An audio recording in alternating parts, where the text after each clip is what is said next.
Okay, welcome everyone to the Gorge Women in STEM Company Spotlight Series event. I'm Leila, Kaneda. I'm going to be your moderator tonight, and I am one of the leadership team members on the Gorge Women in STEM. So to start, we just want to tell you a little bit about what Gorge Women in STEM is and who we are. We're also known as GWIS. You've hopefully been seeing that acronym around, and we're a group that was founded towards the end of 2017. And we're really focused on connecting and supporting women in the fields of science, technology, engineering, and math throughout the Columbia River Gorge.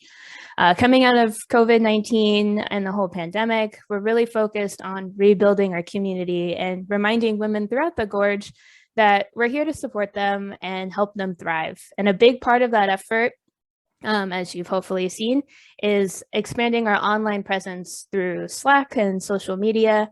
So if you haven't already, remember to follow us on your favorite platform and engage with others in the community and stay up to date on what's happening in GWIS. You can find us on Instagram, Slack, LinkedIn, and Facebook. And this year, we are incredibly grateful to be sponsored by Overwatch Imaging and SightLine Applications, which are two companies in the Gorge Technology Alliance. Their support this year is helping fund events like this one, as well as all the foundational work and promotion we have going on in 2022. If you're wondering how you can be like SightLine and Overwatch and become a GWIS sponsor, just send us an email at gwis@crgta.org. All right. Now, to the actual reason why we came here. Tonight is a really special night for us because this is the first event in our company Spotlight series. This series is designed to feature different companies in the Gorge Tech Alliance through the lens of the women who work at these companies. We believe that the women play a critical role and provide a unique perspective in the STEM companies, regardless of what position they hold. And while we know that many companies value the diversity of thought that they bring, there is still a lot of work to do to make sure women are fully supported and valued wherever they go. And we're excited to start that conversation in the community so that we can celebrate the achievements we have so far and really learn how we can start to grow. And what better way to do that than to hear from the women themselves? So tonight, we kick everything off featuring SightLine Applications, a small company out of Hood River, Oregon and Portland, Oregon. Our panelists tonight are Rachel Boshears, a business development manager there, Dina Zaslavsky, an embedded software engineer, and Rhonda Cohen, who works in operations planning and procurement. All three of our panelists and myself use the pronouns she and her.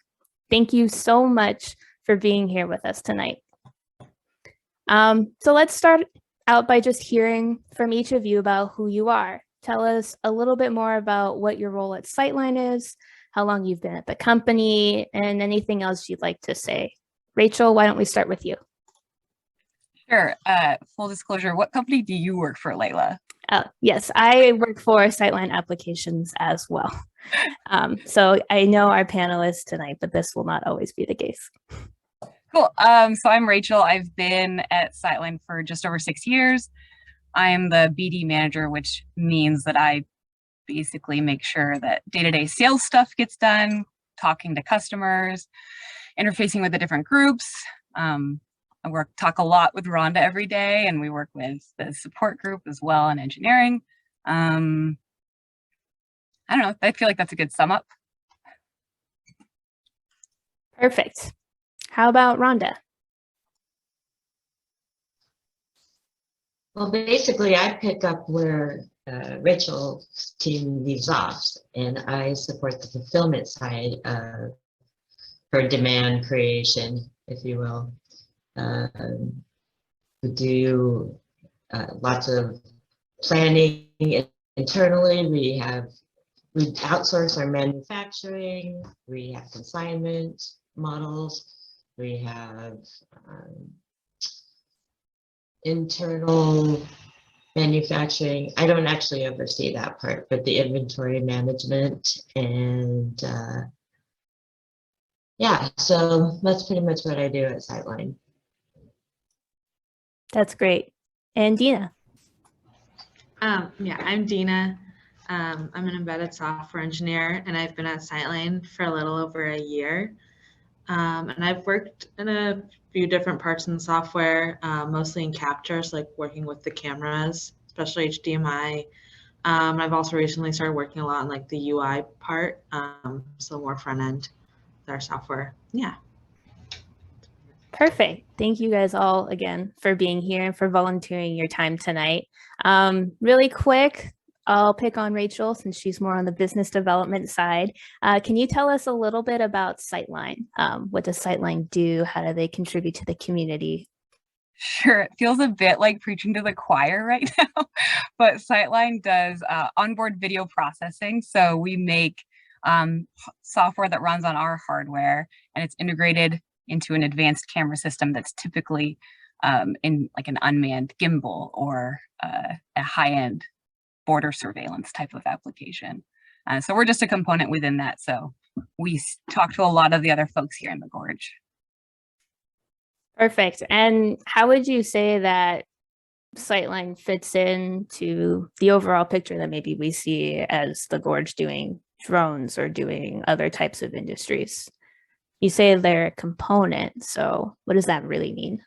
Yeah, I mean, so we have customers here in the Gorge, but we also work collaboratively with some folks here. So it's, I don't know if there's anybody here from Sierra Olympic, but it's, we like to work hand in hand, and like we have a lot of mutual customers. And so we have really friendly relationships with, I feel like, every other company here in the Gorge. If Overwatch needs a credit reference, apparently they ask us. I don't know, we see people around town and we can pop by and ask for video, and we aren't shy about asking for video from folks. That's really great. Thank you, Rachel. So next, we'll hear from a couple different people, but how would you best describe SightLine's company culture? Maybe Dina, can we start with you? Sure.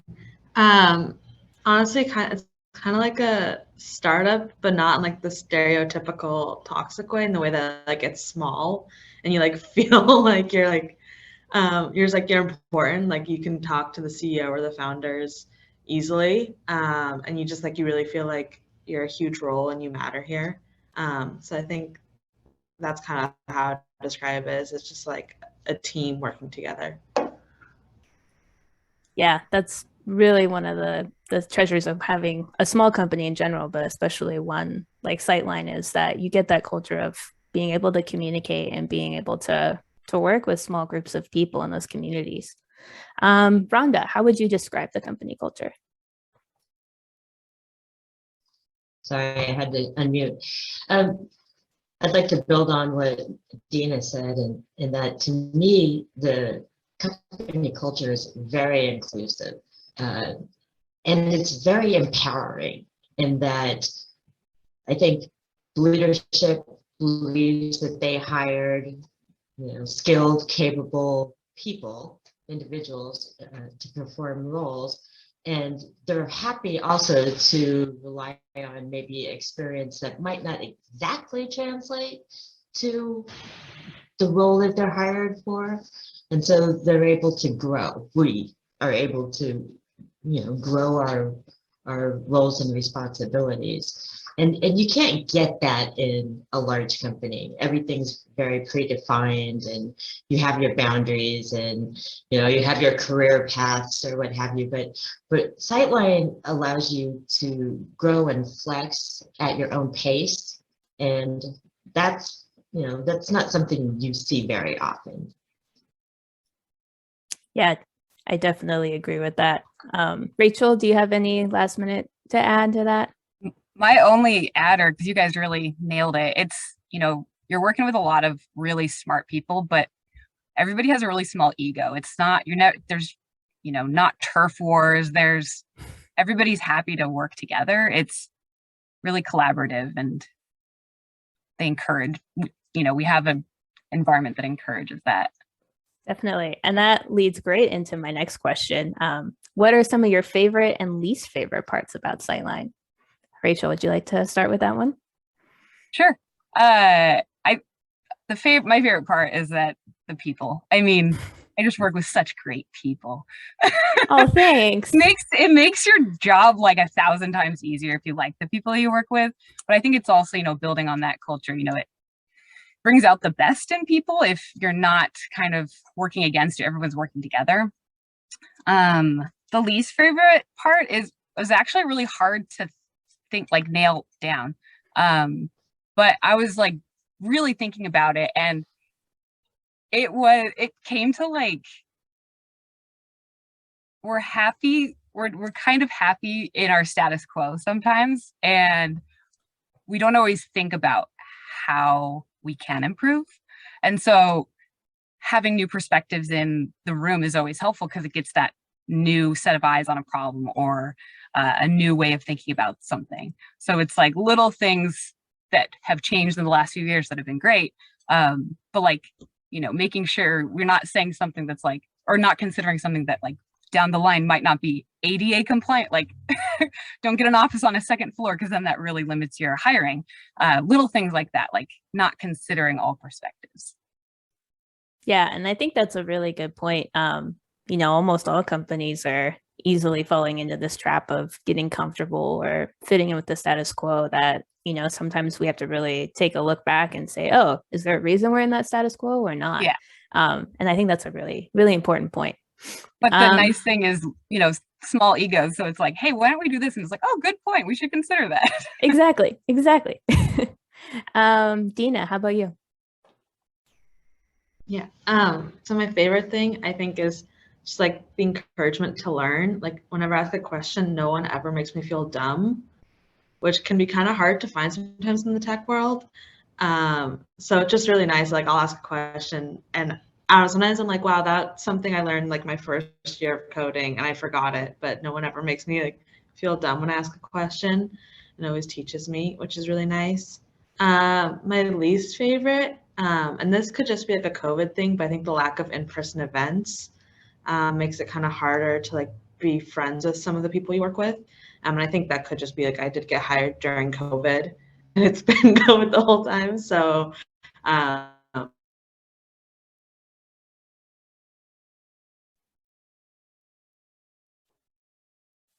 Dina, are you still there?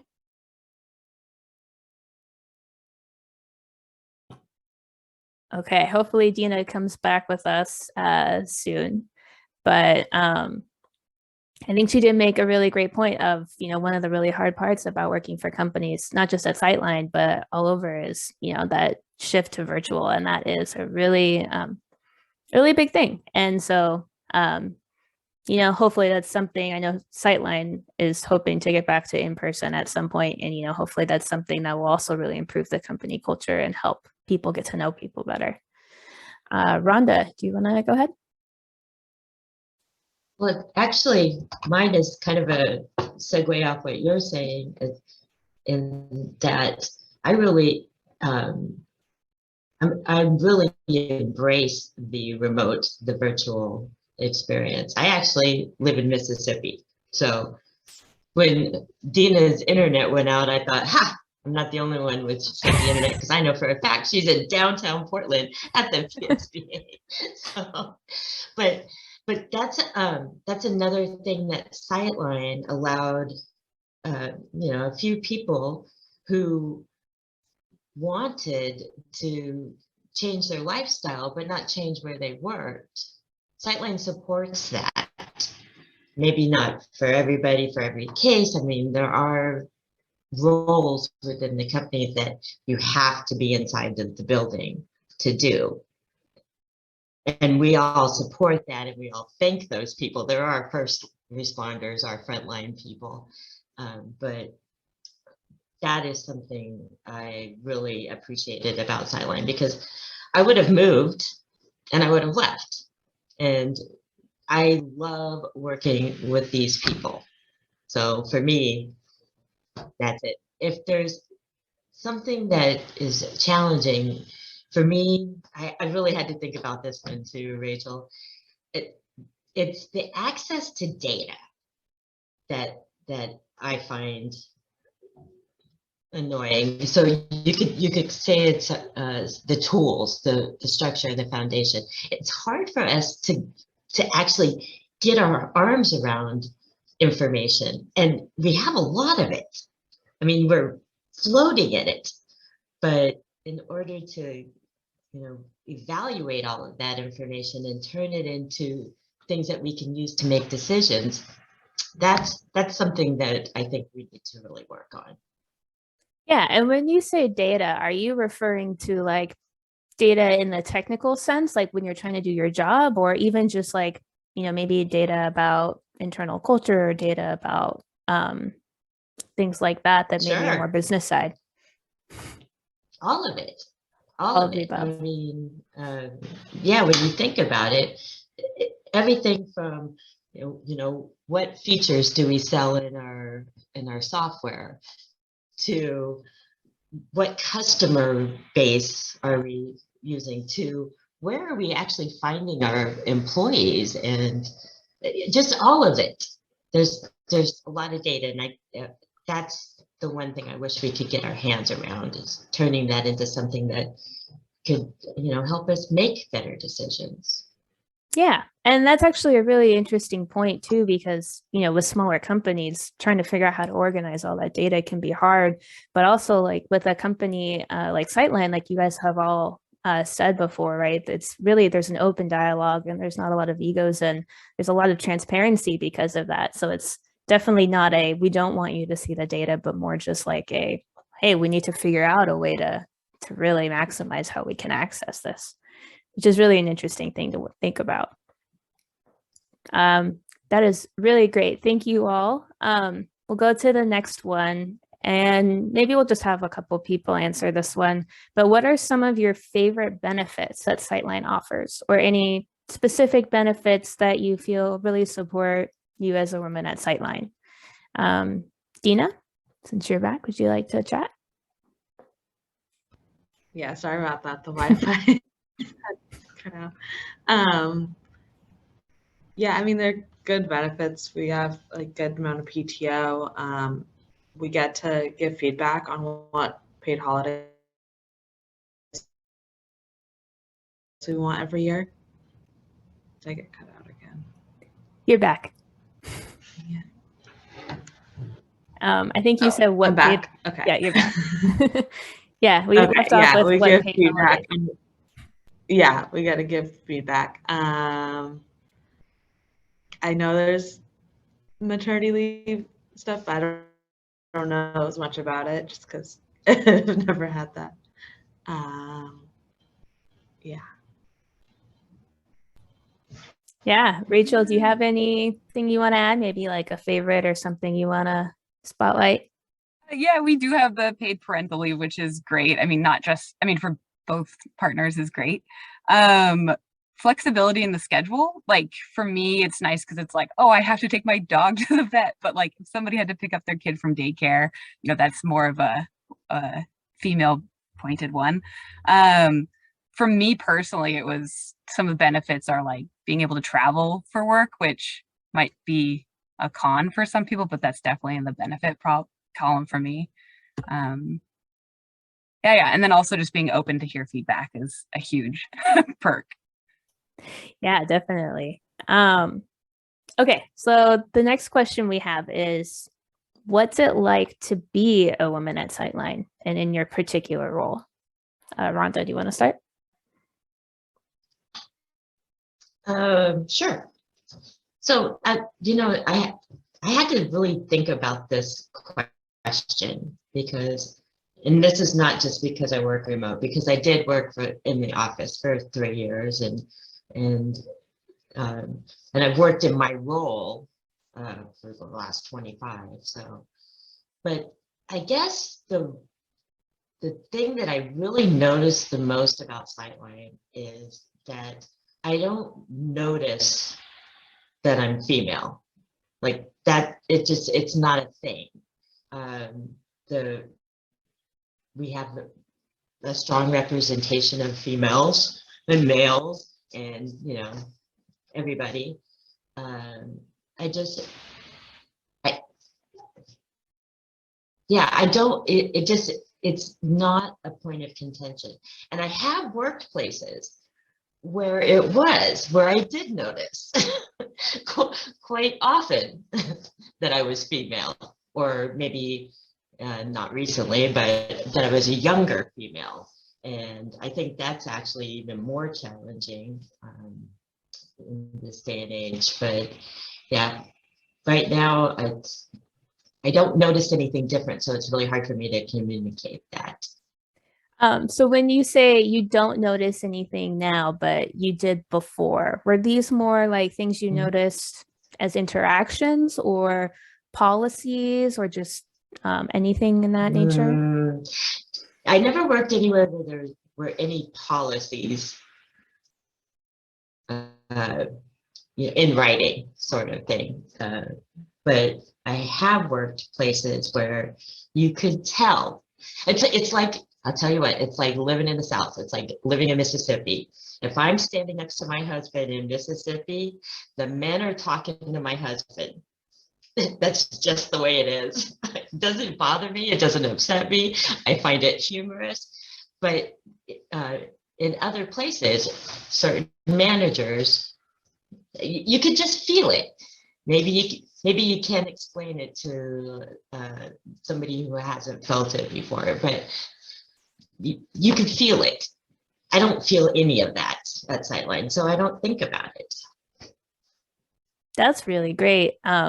Especially, in a role like yours where you're dealing with fulfillment and you're working with engineers and you're working with more technical people too, as well as some sales and customers. That's very easily a place where you could feel that. And to hear the SightLine, you don't think about that very often. That's really great. Rachel, how about you? What's it like to be a woman at SightLine in the business development world? Yeah, I think Rhonda's right. I think that as a culture, we really champion every individual, which is really refreshing. But I have to say, customer facing, it's not universal. I've had countless experiences where if I'm in the room with male colleagues, I don't get asked any questions. They just direct them all to any male counterpart. And my favorite was at like an AUVSI, and somebody walked up to our booth and they kept asking the most junior engineer that we had there, who was a male, questions. And then he didn't have the answer. And he'd be like, what's the answer? And I was like, it's this. And I kept answering. And the guy just kept asking him. And then I had to answer every question. I was like, don't you see what's happening here? So it's, and that still happens. And it's, important for, as SightLine, like when we're in those instances, to be able to, pass the mic and, amplify the female voices in the room. And I think that we do a pretty good job of that. One of my favorites was we were in a meeting and Jordan, one of our co-founders, was keeping track of how many times somebody interrupted me or like interrupted different people. And it was like focused on the one woman in the room. So it's like, okay, well, how do we change that? And how do we pivot those situations so it, we set the tone, we set the expectation of behavior essentially. And do you feel that when those instances happen, right, when they're, some of them may be a little bit out of the company's control because it's dealing with other customers, do you feel supported by your colleagues that are in the room, or? Yeah, and some of it is afterwards we're like, oh, get a load of that guy. And some of it is in the moment being like they're almost as uncomfortable sometimes, or often more uncomfortable than I am because I live with it. So it's, being maybe building up that tool set of like catchphrases or, different things to do. But it is, I feel like, very comfortable, and I feel like we continue to improve those things. So it's really interesting because it's something that you can just see happening right in front of your eyes. Oh yeah. And sometimes when you're in the moment, you're just like, is this for real or is this not? Yeah, or just being the only woman in every single meeting that you go to, and you're just like, well, here we go again. Okay, how about Dina, from you? What's it like to be a woman at SightLine as an engineer? Kind of echoing what Rhonda said, where it doesn't feel any different. Like I feel like they treat me the same as if I was a man. Like I don't feel like I get treated at all any differently, which is really nice. Yeah, I mean, sometimes though it can be like because the company is so small, there's not a lot of women, especially in the Portland office. Like there's 3 of us, only 2 come into the office, and I'm the only one full time. So I think sometimes, and it can also, like I find easier to make friend connections with women. So it can be like hard to make those connections sometimes. But I mean, overall, like I feel like I'm treated really well. Actually, as soon as Rachel brought up the AUVSI thing, I remembered like when I was there was some guy that was talking, I don't know, he was talking loudly and we're all like kind of in a circle, and the way he kept just angling his body was just cutting all the women out of the circle. And it was just like, it was just so interesting, because that like never would happen here at SightLine, but like you see other companies where just, you just know he's not doing it on purpose, but kind of on purpose. And I just laughed. I mean, like those things are just funny to me, but yeah, I mean, being at SightLine, that was great. Like I feel treated well and treated as if I was any other gender. That's really great to hear. Sometimes that can be difficult, especially when you get into some of those technical roles too. That like there's just not as much of a culture. There can be what sometimes people call a bro culture or something like that. So, you know, being at SightLine and hearing from 3 people across different disciplines that, hey, we all feel included. That's a pretty big statement for SightLine.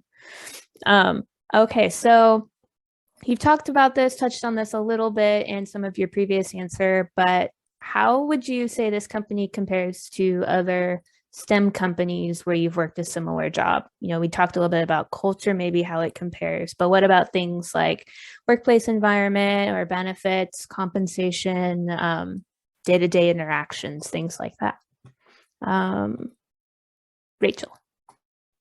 I actually cannot speak to this because this is my first job in STEM. So I think Rhonda or Dina would be perfect answering this one. Awesome. How about Rhonda? Yeah, I wish I could say this is my first job. That would be awesome.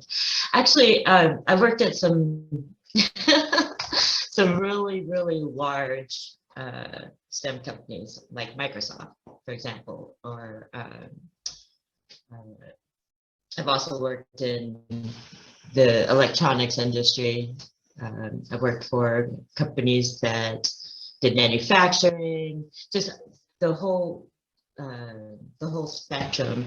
I worked for small companies and I worked for large companies, and I will tell you that SightLine has the benefits of a large company in that if you're going to be employed by SightLine, you're going to have a multitude of opportunities.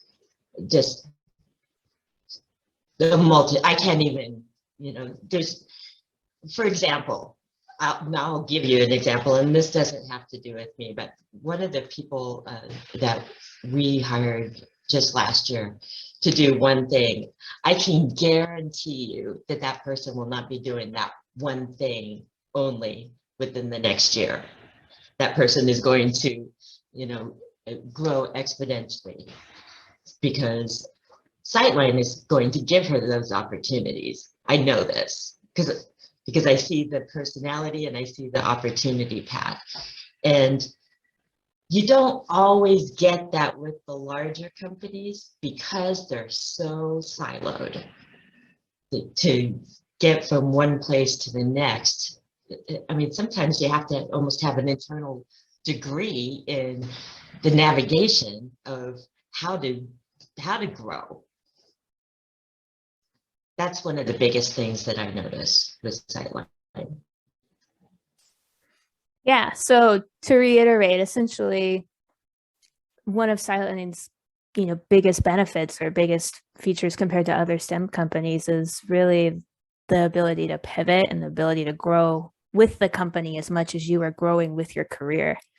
Does that kind of summarize it? Yes. Awesome. Absolutely. Yeah. Absolutely. And that's and the personal. Also, the personal, somebody else mentioned this too. The fact that, I mean, you could talk to anybody at any level within this organization. No, there's no doors that are no doors that required knocking before entering.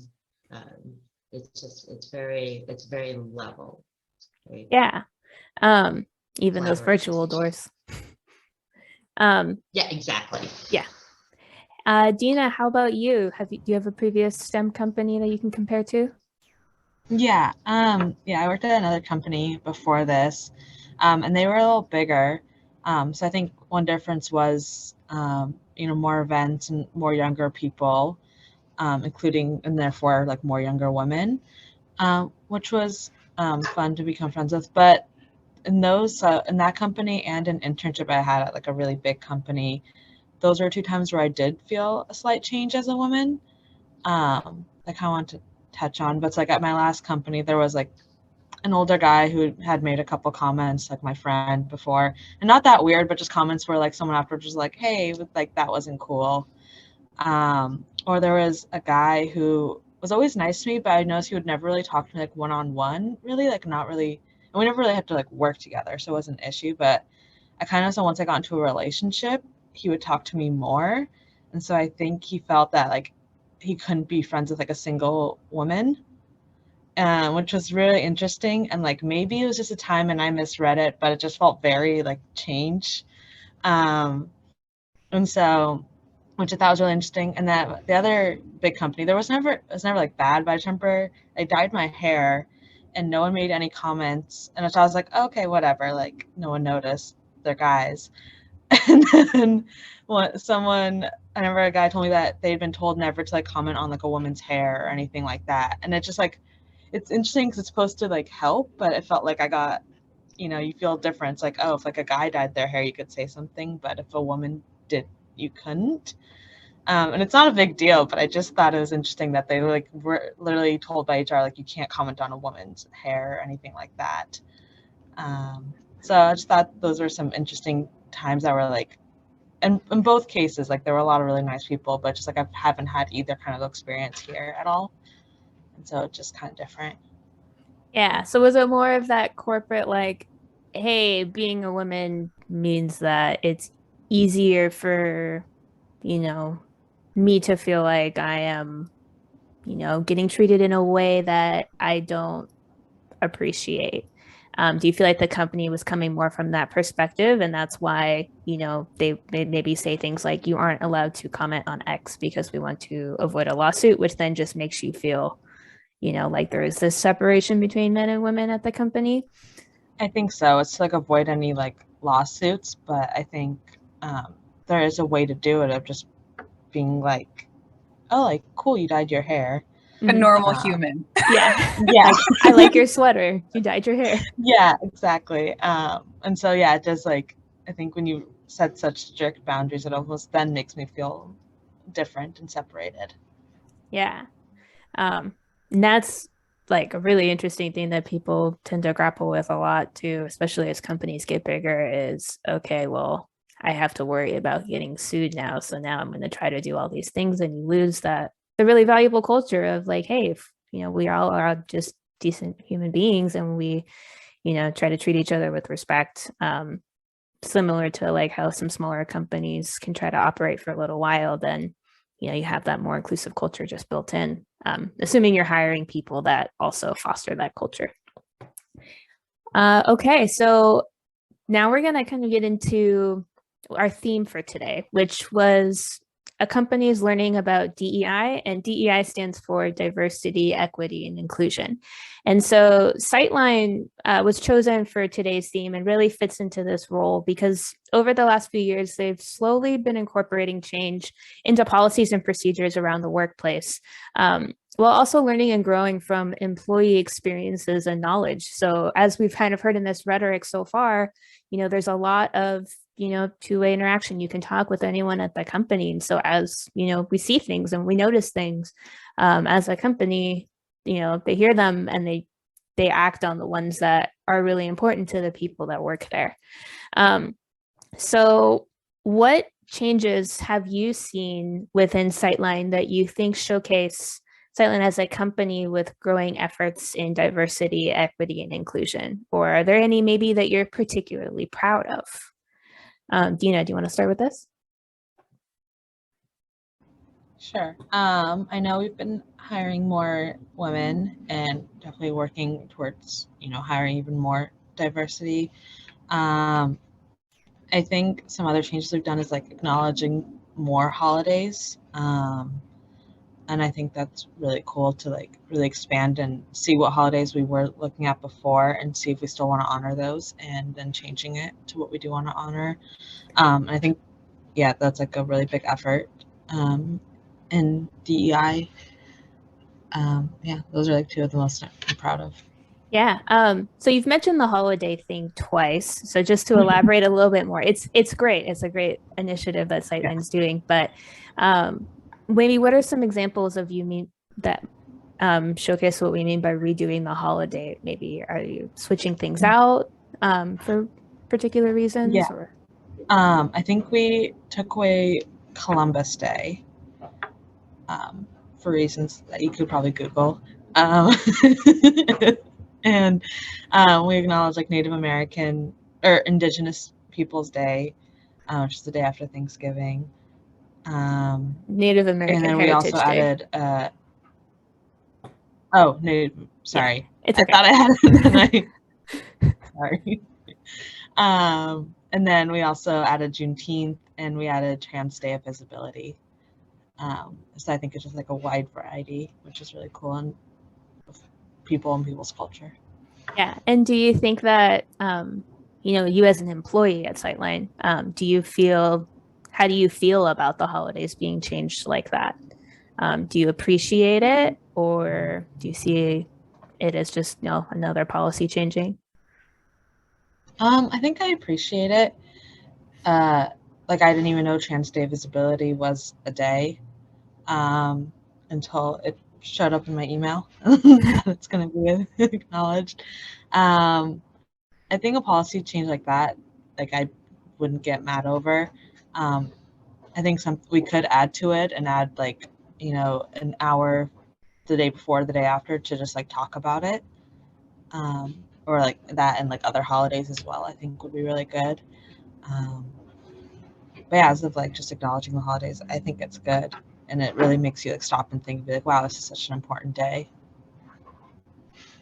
Yeah, that's really great. Rachel, how about you? What are some changes you've seen within the company that you think showcase, how we've been growing, or things that you're proud of? Yeah, I agreed with Dina. I thought that was like a really clever thing to roll out, and it felt really, really good to evaluate.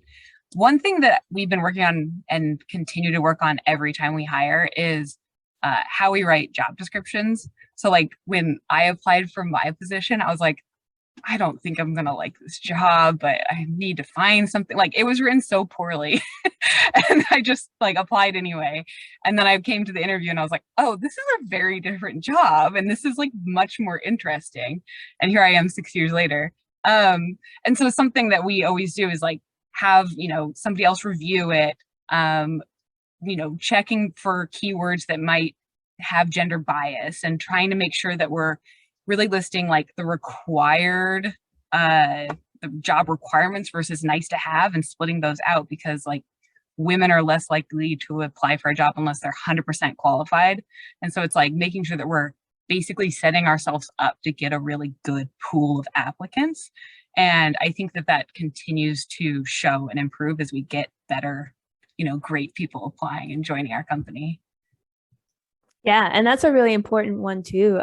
It's not one of those things you just do once and let it go, or, copy and paste off the internet. It's really one of those things that's important to grow, to be able to attract that talent that you want and have that diversity of thought, right? It all starts from when you read that job post. And I know, like when I applied and was in that same position, I was looking at a job posting and talking to a recruiter, and I remember being very underwhelmed by the job posting too. And I'm like, what am I even doing? Why? Like, I'm humoring the recruiter right now by talking to him, but it's likely that I'm not gonna want this job. And now I'm here. And getting like it. fresh eyes on the job listing sometimes is like super valuable, because it's like, what do you mean by this? Does this even make sense? This sentence is nonsense, and it's very long. Rhonda, how about you? There's a couple of things that actually really impressed me. One of them is,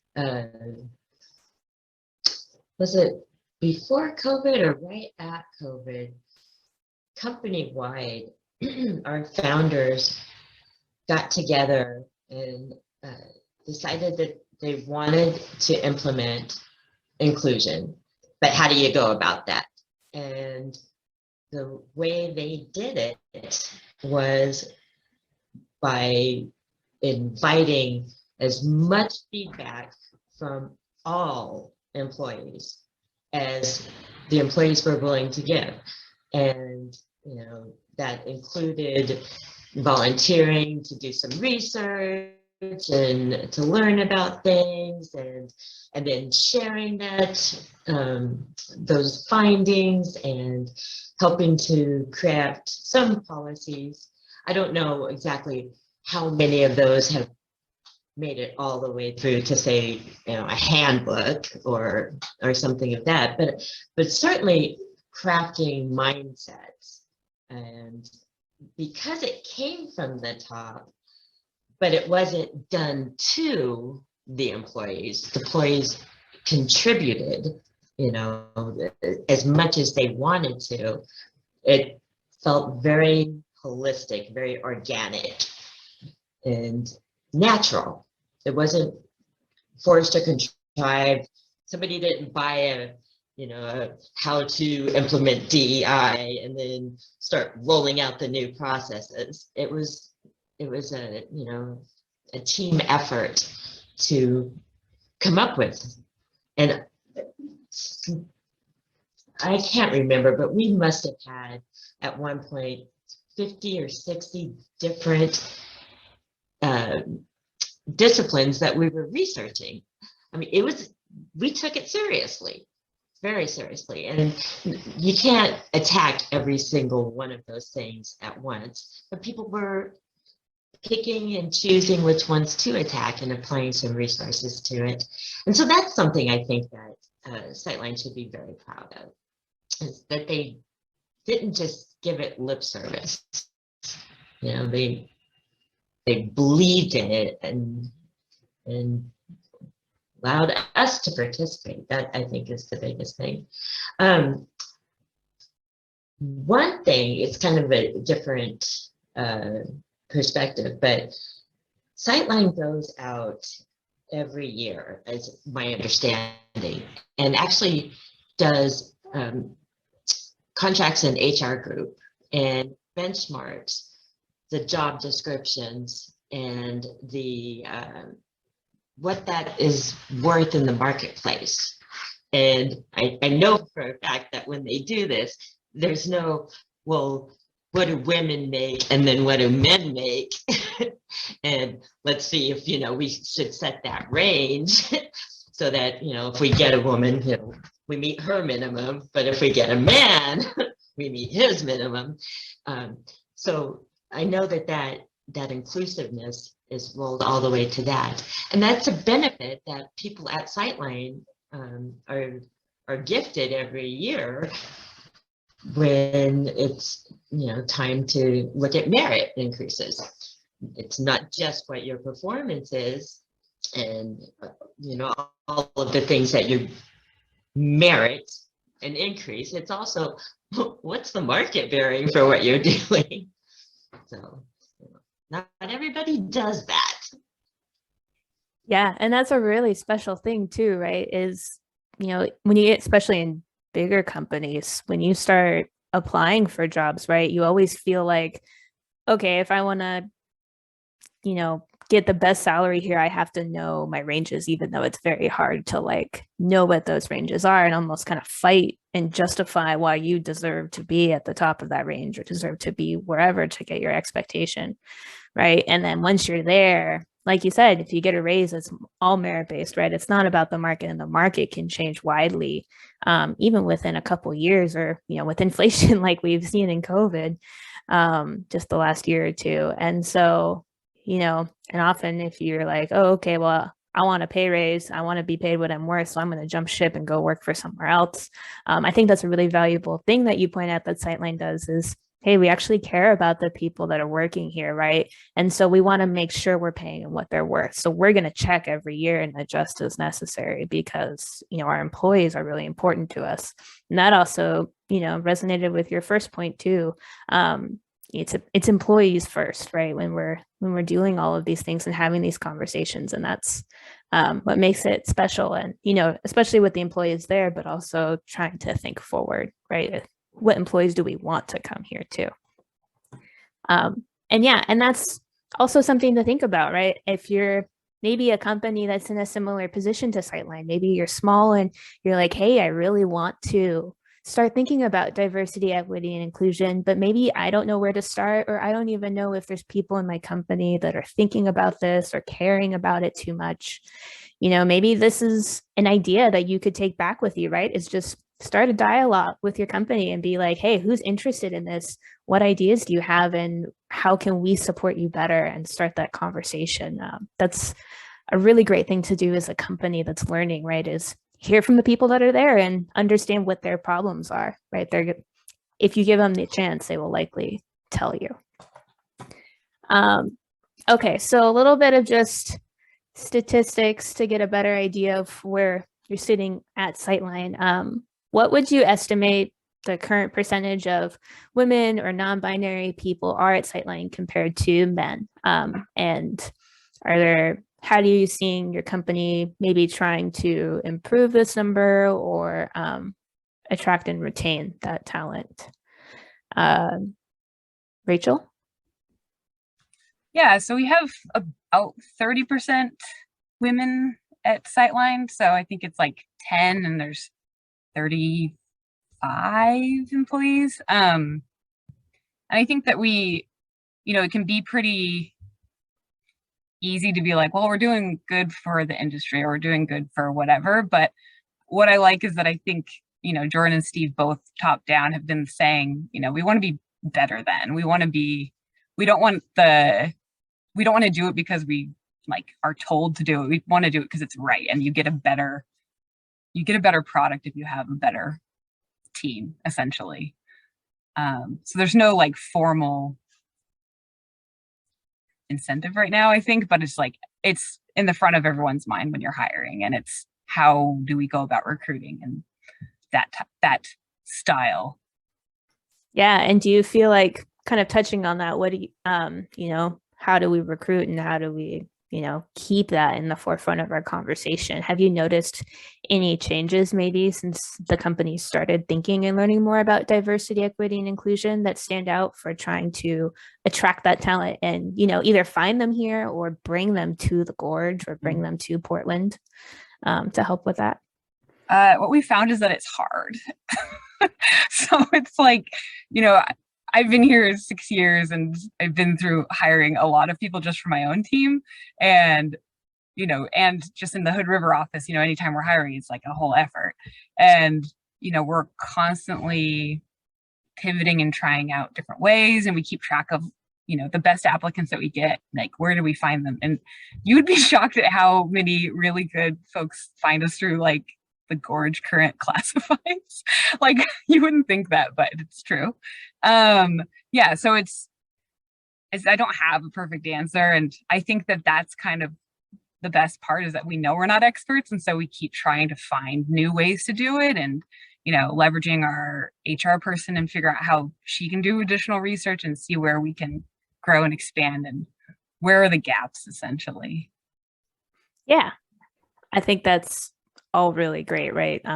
That's also kind of an open question too. And even when I've talked to other people in the community, not just the Gorge, but even, at AUVSI or in some of those virtual communities, that is one of the hardest parts, is how do you actually get people into the community and retain it. And so at least to know that hey, at least you recognize it's difficult, but you're still thinking about it, right? That's better than some people who are just oh, well, let's just write it off. Just ask your friends who can work for you. Exactly. Or, the excuse that you hear thrown around is well, we just don't hire women because there is no women talent. Yeah. It's yeah, there is. And there's, talent of people who are non-binary or talent of people who are different races and different perspectives and different abilities. And it's like, you just have to keep that thought in your forefront in order to really see that. And that's good to hear that SightLine does that. Yeah, this hasn't gotten easier during COVID. No, if anything, it's probably gotten harder. Okay, so we're coming up on time here. So I want to get to our last question and give the three of you each time to answer. So in your honest opinion, as a talented woman working for a STEM company, would you recommend SightLine applications as a supportive and great place for a woman to work? And why or why not? Dina, let's start with you. Yes, 100%. I think it's like a really great place to learn and grow, and everyone is just always really nice, and you can work on a variety of things. So I think that's a huge thing, is that like I'm working on cameras one week, and then next week I can be working on like the UI software, and so like I've just learned such a variety of things. And so even if like I don't stay at SightLine for the rest of my career, I feel like I've got such a who knows. But I've got like I feel like I've learned so many different things, and I wasn't just pigeonholed into like one thing, which is really nice, because I feel like I've just grown and learned a lot, and it's only been a year, but my knowledge is so different than when I first came here. Like my first official software engineering job, it was kind of sad how little I realized I knew. So yeah, I like it here a lot, and I would definitely recommend. Awesome. How about you, Rhonda?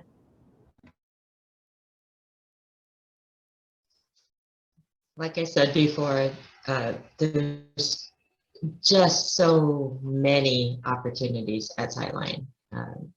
And again, because I don't notice that I'm female specifically when I work here.